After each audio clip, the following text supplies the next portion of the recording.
New education policy 2020च्या अंमलबजावणीच्या दृष्टिकोनातून 14 जुलै 2025 ला महाराष्ट्र शासनाचा एक अत्यंत महत्त्वाचा GR आलेला आहे। 2025-26 या शैक्षणिक वर्षापासून नवीन अभ्यासक्रम आणि पाठ्यक्रमाची अंमलबजावणी कशी टप्प्याटप्प्याने होईल ह्याबाबतचा हा GR आहे। आता ह्या GR मध्ये 3 महत्त्वाच्या गोष्टी आहेत।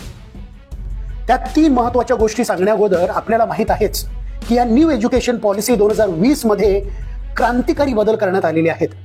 जसे सर्वप्रथम याच्या रचनेमध्ये स्ट्रक्चरमध्ये बदल करण्यात आलेला आहे। त्याचप्रमाणे it is inclusive, equitable, holistic, flexible, multidisciplinary. It is fun based, play based, activity based. Vocational education, technology is given great importance. Reform in SSC and HSC board exams. Reform in curriculum. Result in 360 degrees. That is holistic progress card. Multilingualism. More importance given to the development of skills and talents of students. Multiple entry and exit. No streams like arts, commerce, science, etc. Introducing foreign universities. School clubbing. Continuous professional development for teachers. ह्या सर्व बदलामधून new education policy 2020 चा महत्त्वाचा उद्देश आहे की 2047 पर्यंत भारताला global destination for affordable and quality education बनवायचं आहे। म्हणजेच 2047 पर्यंत जेव्हा भारतातले आणि जगामधील सर्व विद्यार्थी हायर स्टडीजचा विचार करतील तेव्हा ते पहिला भारताचा विचार करतील, हा उद्देश आहे।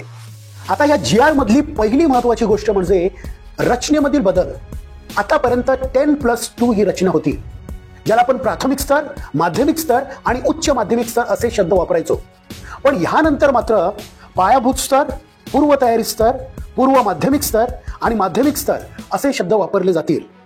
आता पायाभूत स्तरामध्ये वय वर्ष 3 ते 8 म्हणजे बालवाटिका 3 वर्ष आणि पहिली आणि दुसरी अशी एकूण 5 वर्ष असतील।